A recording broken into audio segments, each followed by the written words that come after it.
power of prayer, giving all praises to Yahweh Bashem Yahushua Bashem Orkar Kodash. I'm going to read from 2 Kings chapter 20, verse 1 to verse 11. And I spoke about this briefly on another, the last video that I did concerning the death of, I believe his name was Joylin Walker, that got shot at 90 times. And he was hit with 60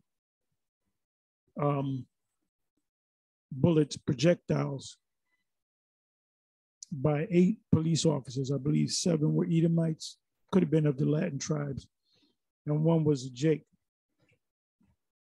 So I mentioned Hezekiah real quick, but I didn't go fully into it. What I wanted to really get at, I spoke about his son Manasseh.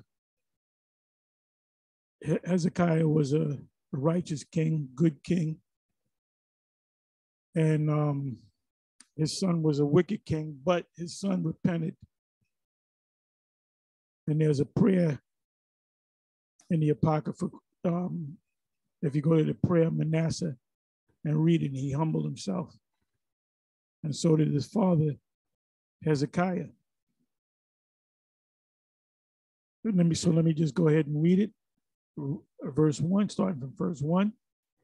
In those days was Hezekiah sick unto death. And the prophet Isaiah, the son of Amos, came to him. So now you can get an idea of what time period it's talking about. It's talking about right before and going into the Babylonian captivity. Because Isaiah lived during that time period, before the captivity, into the captivity, as well as many other prominent prophets. They said, then he turned his face to the wall and prayed unto Yahweh, saying, I beseech thee, O Yahweh, remember now how I have walked before thee in truth and with a perfect heart. Yeah, he was one of the righteous kings that did the will of Yahweh to the best of his ability, and have done that which is good in thy sight. And Hezekiah wept sore.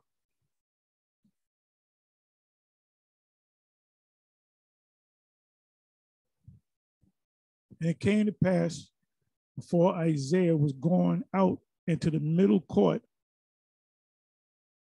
that the word of Yahweh came to him, to Isaiah, saying, turn again and tell Hezekiah, the captain of my people, thus saith Yahweh, the Most High of David thy father, I have heard thy prayer.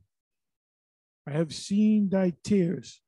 Behold, I will heal thee on the 3rd day. Thou shalt go up unto the house of Yahweh, the temple, so you can understand.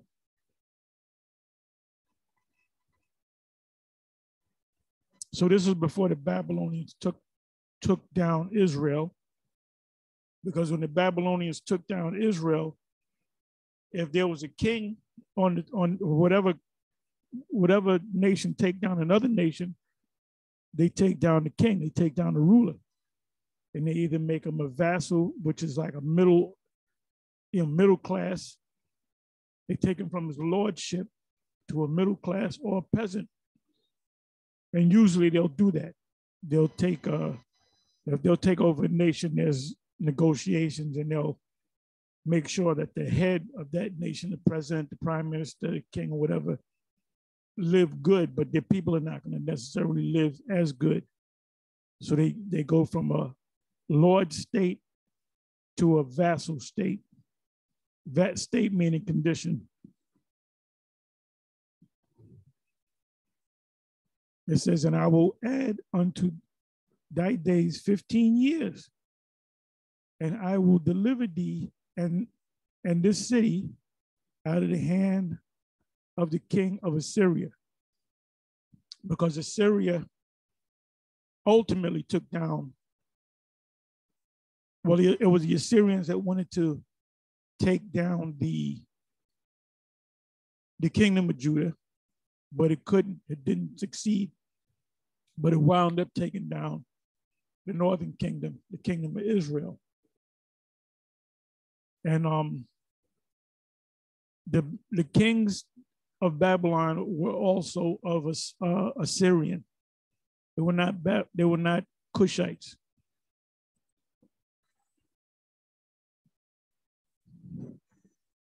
It says, and I will, in the middle of the 6th verse, and I will defend this city for mine own sake and for my servant David's sake. But ultimately it went down by the hands of the Babylonians. And it was the Edomites that burnt down the temple, the house of the Most High. And they're going to be destroyed just for doing that. 7th verse. And Isaiah said, take a lump of figs. And they took and laid it on the boil, and he recovered. Now, I'm going to do some research on the power of figs. So I guess you can take figs if you have a boil when it heals. Well, they did the physical thing and using a medicine, which is from the field, which grows. They didn't have drugstores back there. They didn't have hospitals, medical centers. They didn't have prescription drugs. They had nature, but it was the Most High that, the power of the Most High that actually healed him. And for him to tell him, look, you got another 15 years, that's pretty good, man. So you can set your course. You can do a lot in 15 years, knowing that the 14th year, that's going to be the last year you're going to be on this earth.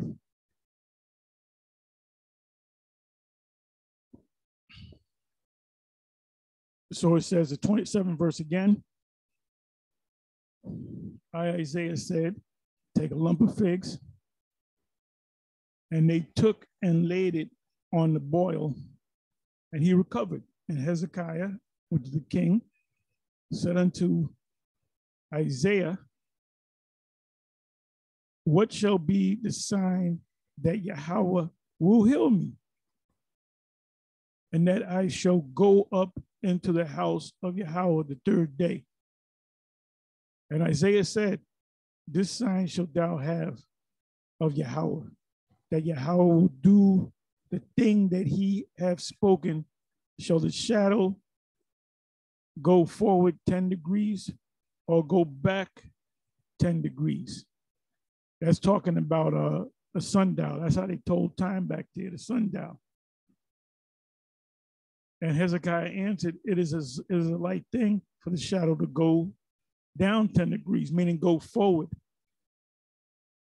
Nay, but let the shadow return back 10 degrees. So what did the sign that the Most High gave to Hezekiah was he turned back time.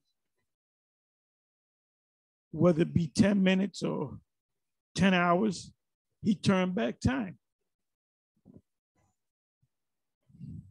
11th verse, and I'm going to stop on this one. And Isaiah the prophet cried unto Yahweh, and he brought the shadow 10 degrees backwards, by which it had gone down in the dial of Ahaz.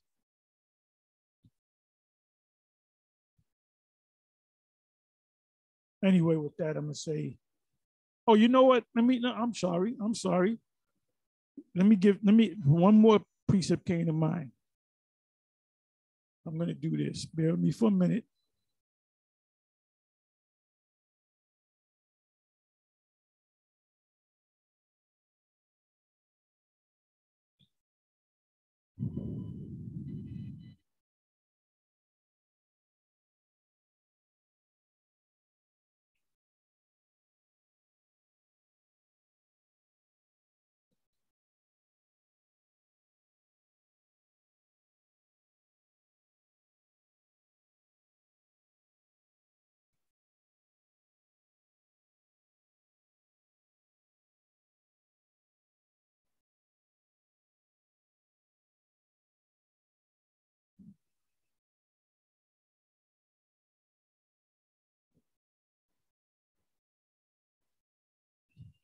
Bear me for a minute.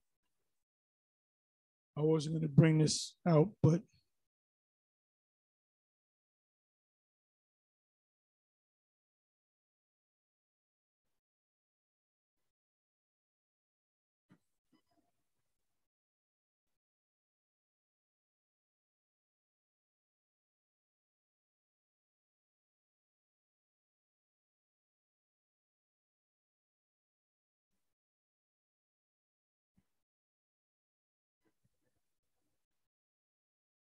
okay, I believe I found it.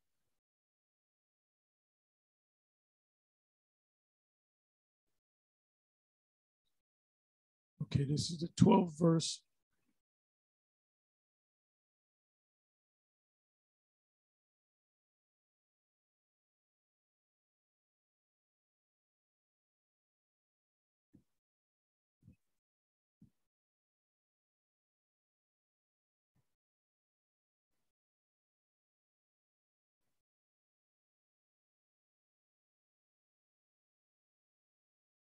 The key point is around 12th verse, but I'm just looking.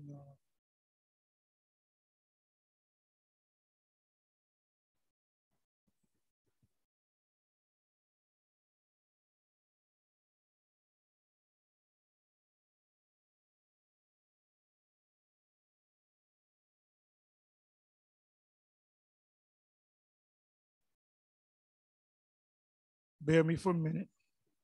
Hold tight.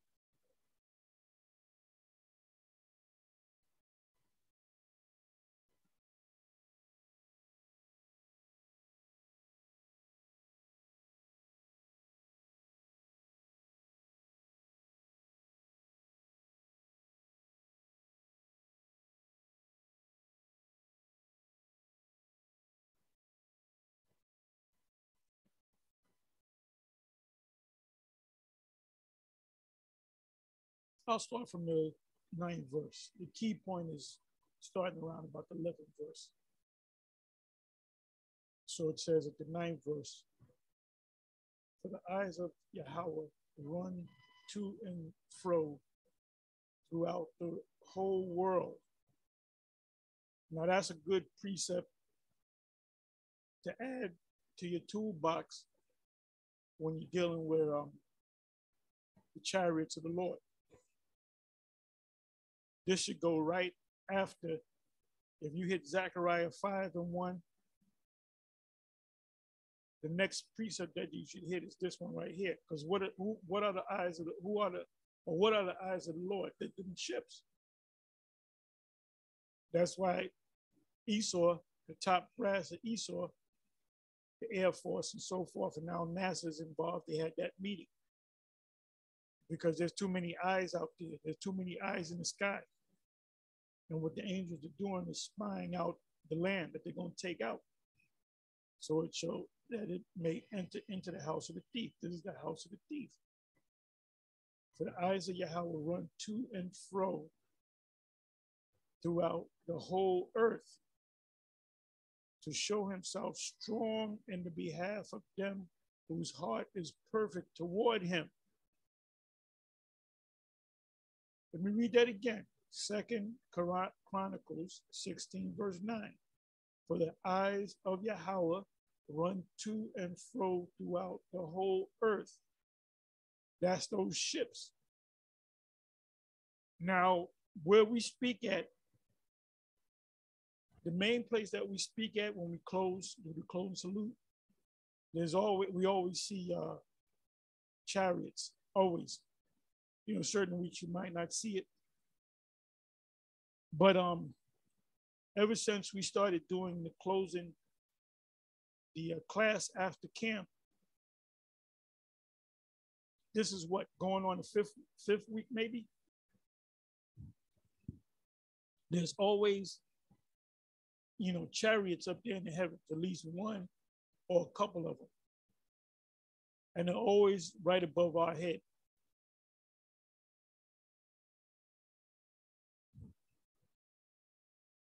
Ninth verse again. For the eyes of Yahweh run to and fro throughout the earth, and it shall enter into the house of the thief. throughout the whole earth to show himself strong in the behalf of them whose heart is perfect toward him. So it's the Most High showing us through those the chariot sightings that look, I'm with y'all. You're doing the right thing. You're doing the right thing. When did you ever hear the IUIC seeing chariots up there? The chariots never come visit them. All they do is get their ass whipped by Christians. Christians be whipping their ass. Stop going to them churches, Bishop Nate. Stop going to them churches. One of them, hey, you got shot. Couple of your guys got shot at.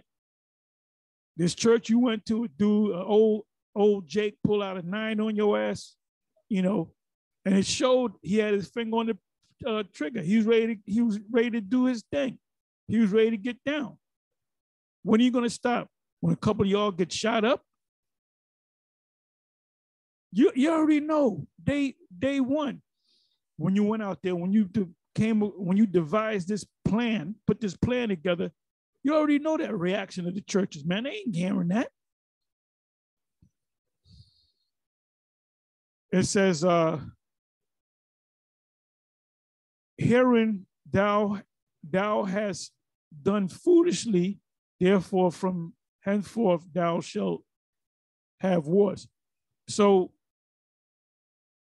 it says, in behalf of them whose heart is perfect toward him, herein thou has done foolishly. Now, this is talking about you people that turn your back on the plow, you jakes that don't want to hear this truth.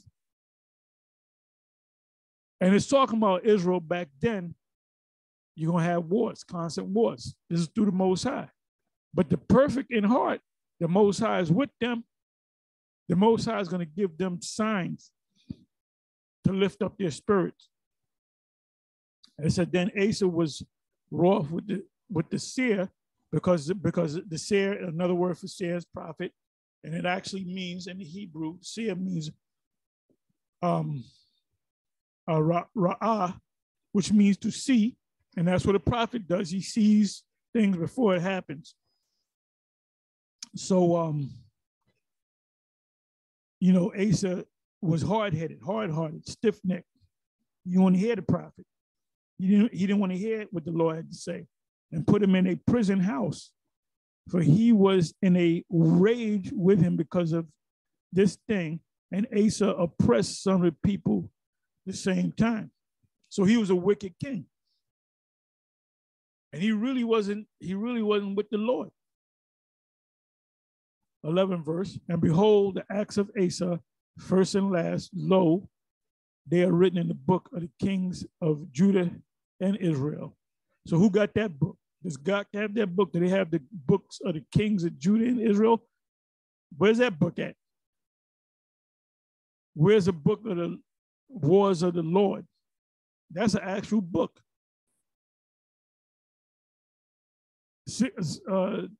Second Chronicles 16, verse 12, and Asa in the 39th year of his reign was diseased in his feet, until his disease was exceeding great. Yet in his disease, he sought not to Yahweh, but to the physicians. He didn't trust in the Most High. Now remember, Hezekiah trusted in the Most High and prayed and wept to the Most High, and the Most High granted him 15 more years of life. And Asa slept with his fathers and died in the 40th year of his reign. And they buried him in his own sepulcher. They put him in the bone box after a year, which he had made for himself in the city of David, because he came from the lineage of David, of King David, and laid him in the bed, which was filled with sweet odors and diverse kinds of spices prepared by the apothecary art. And they made a very great burying for him. So with that, I'm going to say shalom.